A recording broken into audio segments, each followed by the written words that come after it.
Hello everyone, welcome to Crash Bandicoot 1, or slash Crash Bandicoot Trilogy, because, yeah, but I'm starting with this game. In the last episode, we beat 5 levels, and didn't keep to our 3 levels an episode standard, and we beat a boss called Whipperoo. That's really it.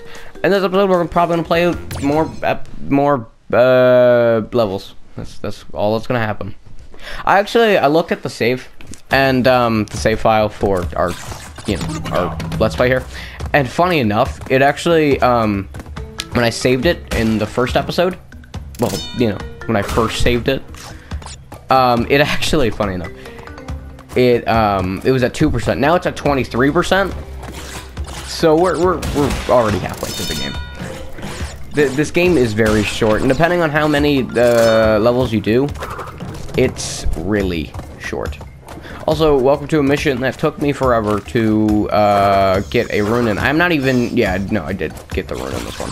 Because there's this mission and another mission later on that look very similar, with the same kind of ideas. So yeah. These bats, I'll explain them in a second, but yeah. This mission is like 3 minutes long. And I'm an idiot. I'm a way idiot. I forgot all about that. So these bats are a little thing called, fuck you. So, they will always spawn every few seconds, and they'll just run over the top of whatever. You can hit them, and that's really good, for, just kind of running through it. And if you hit them and fall, and hit them and jump, you should just be able to take most of them out. I believe the majority of them you can take out is like 5 at a time. 5 at a time. So yeah. Also, you might be wondering why I jumped on this guy rather than hitting him with my crazy arms. Well, there's a simple answer to that. Is because if you try to hit him, he will push you back for some random reason. The only way you can defeat him is jumping on him, and if you don't jump on him, well, you're screwed. Also, welcome to the area in the game where if you fall, you just missed about, 30 seconds of gameplay. Yeah, no, I've fallen here so many times trying to do the time trial, it's ridiculous. I personally believe this is really annoying to do. And there are a ton of areas in this game where it's just like this. So, yeah.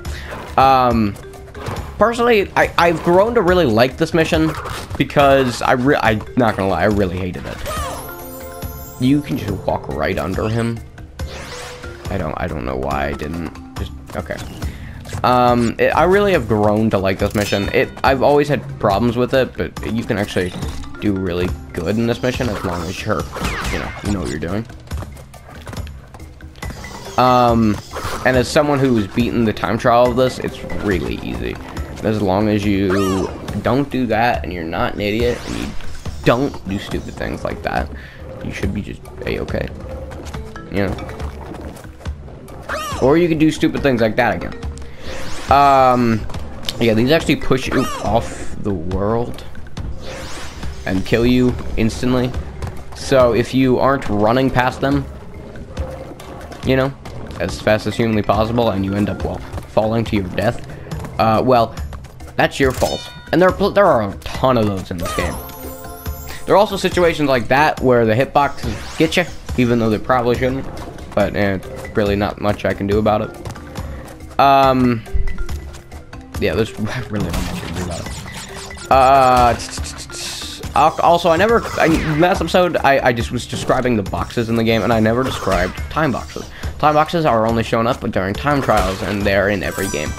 And what they do is that, if you hit them, the number on the box, which it spans from 1 to 3, is the number of seconds it takes before it's, well, done, to say the least. If you're wondering why I go silent there, it's because I'm scared for my life.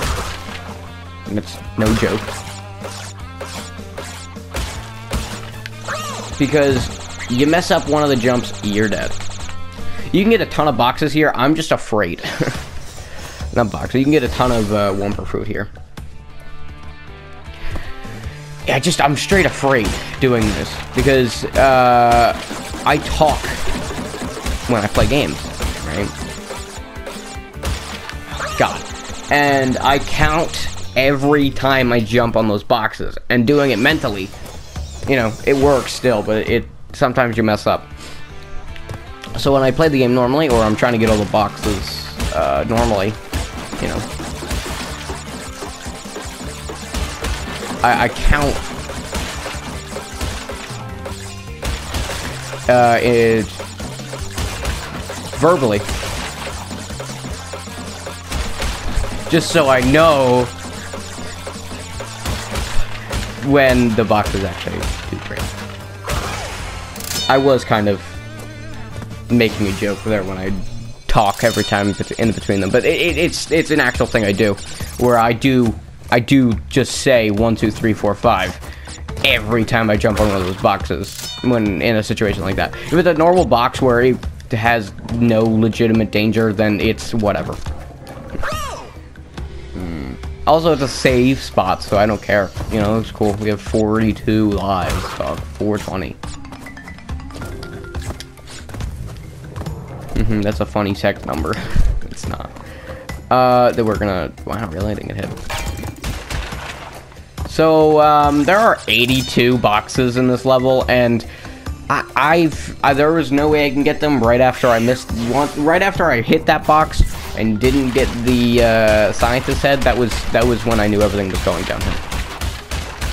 Also, you can't skip this. You have to watch this. If you miss 107 boxes because you didn't get all 107 boxes, you have to watch all 107 boxes hit them if you didn't touch a single one.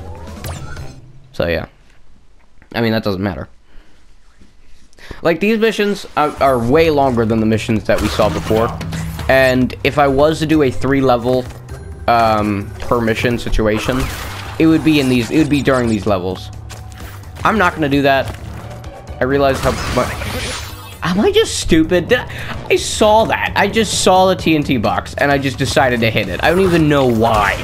I saw it with my own 3 eyes. Whatever.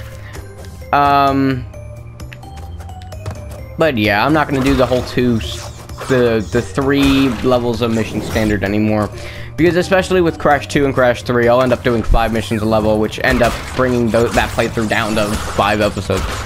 Seriously, there are not that many. There's not that many levels in these games. Like, they are really small.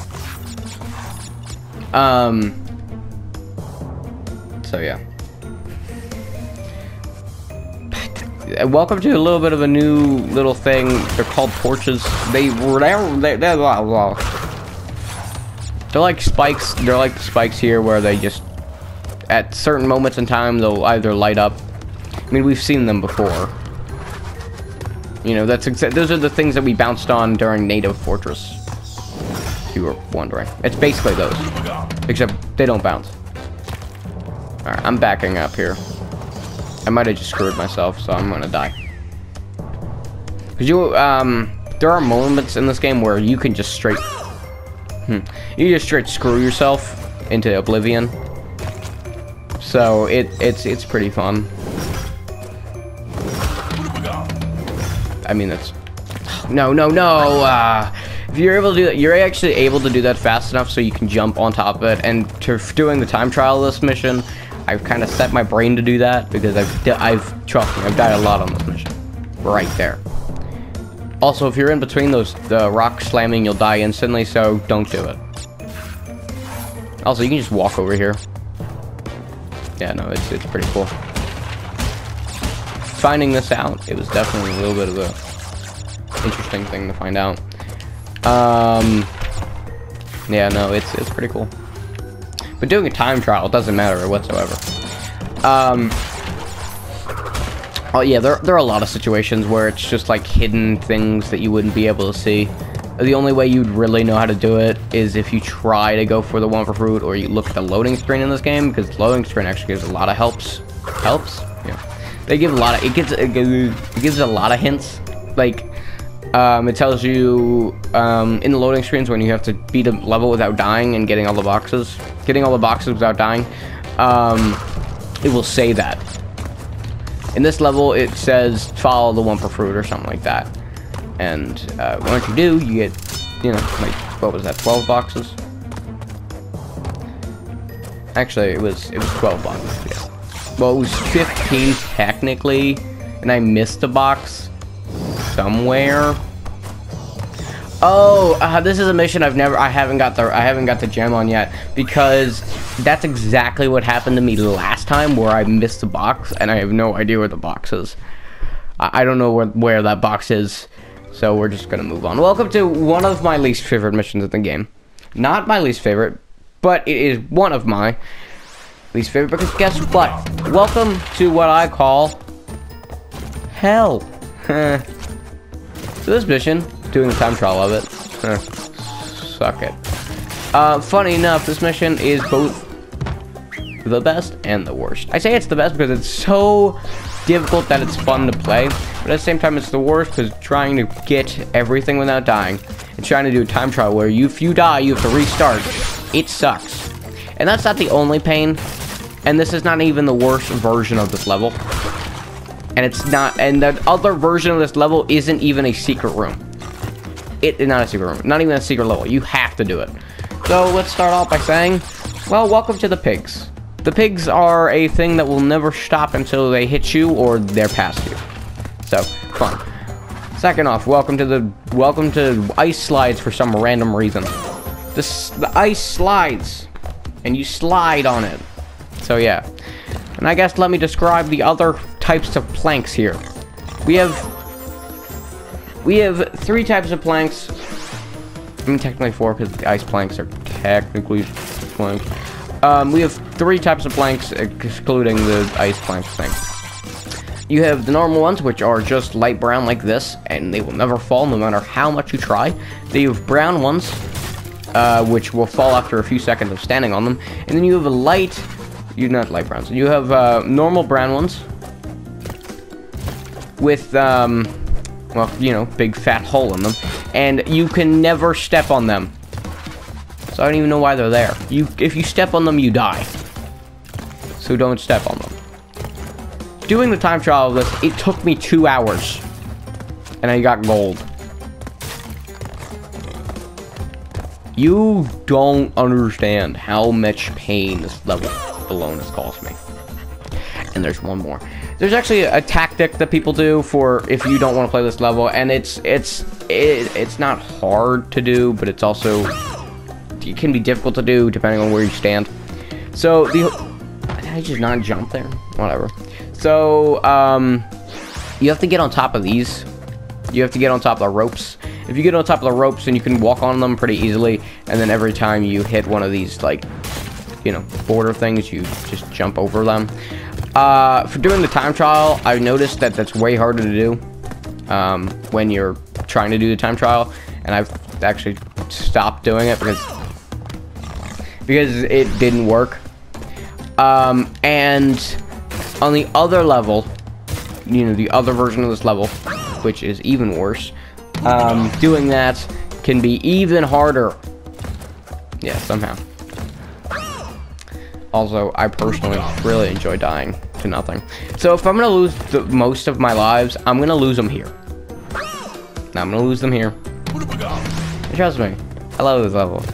I mean, I can't hate it. I've done it so many times that it's just like, ugh.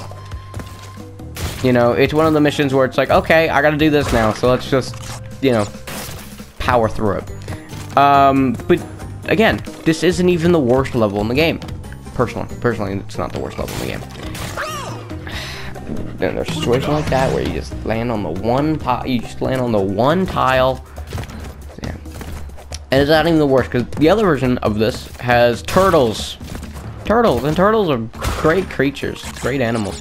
Except you have to bounce on them, and it's very precise. And in this game, the jumping is a little bit more restricted than it was in Crash 1 normal version. You know, the not remastered version. So yeah. So I'm gonna take this bonus level and get its free checkpoint and be happy with it. So yeah. So actually, the whole turtle thing starts in this level. It's not horrible. It's not the worst thing in the world. It's pretty bad, but it's not the worst thing in the world. I mean, it could be way worse. But of course, you know, there's not much I can do about it. And if I was to do this level again, I'm not going to. But if I had to do this level again, I'd probably just use the rope tactic for a while.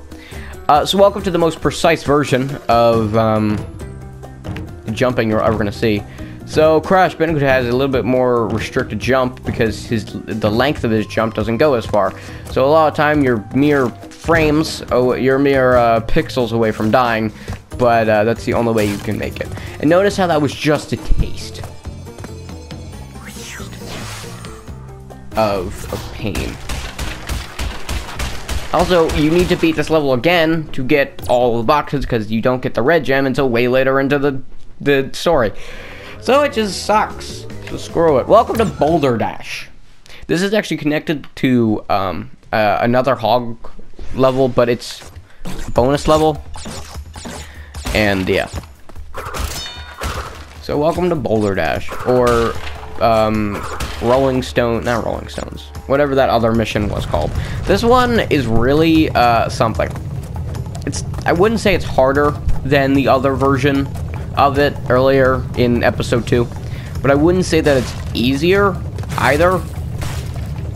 To get all the boxes, it's harder because you need the purple gem, which again, you need to beat another level for it. And if you don't get that other level, then if you're not up to that other level and you've gotten that gem without dying, then you're not going to be progressing and getting all the gems. So yeah. Time trials on these are really easy too, I find. They're really easy. As long as you just move, there's really no issue. Yeah, no, there's really... It doesn't change, rather than the difficulty ramps up a bit. But I wouldn't even say that it's difficult. It's just like, oh, okay, I missed that jump. Let's continue on. Oh, if you're wondering if I'm gonna rage at all, I don't know. It's a possibility. It depends on how my day goes. Seriously, I don't like to rage. I don't like the whole, raging thing, because I don't like to rage. I'm not gonna lie. I think raging kind of brings out a little bit of weakness. It's like, oh, I just screamed at a game. That sucks. And then you feel bad about yourself. So then you go and cut your wrist. I'm just joking. Don't cut your wrist. It's a bad idea. Don't do it. But yeah, no, I probably won't rage at this game. I've raged a lot at this game during time trials. It's bad. Time trials are the worst. In this game, they're not even made for this game. They made for Crash 2 and Crash 3. For some reason, this game, the remastered version, they brought it back. I don't know why. They brought it back to this game. I don't get it. Either way. You need the purple gem, like I said. Yeah, no, it's not fun. I don't like raging in any game. But it just happens. Like, it depends on how your day goes. Like, if your day goes well and you're having a great day, you decide it's a good version to just... It's not like a good version. Good day to just kind of chill and play games, you're probably not going to rage. But if you had a horrible day and you have to record and you have to do these things, you're probably going to rage at it. Ugh. By the way, I'm going to end the episode here. I hope you guys enjoyed. Don't forget to leave a like and subscribe to the channel. I'll see you guys next time where we play Sunset Vista, another mission where I haven't fully completed it, but it's really annoying to complete. So I'll see you guys next time. Peace.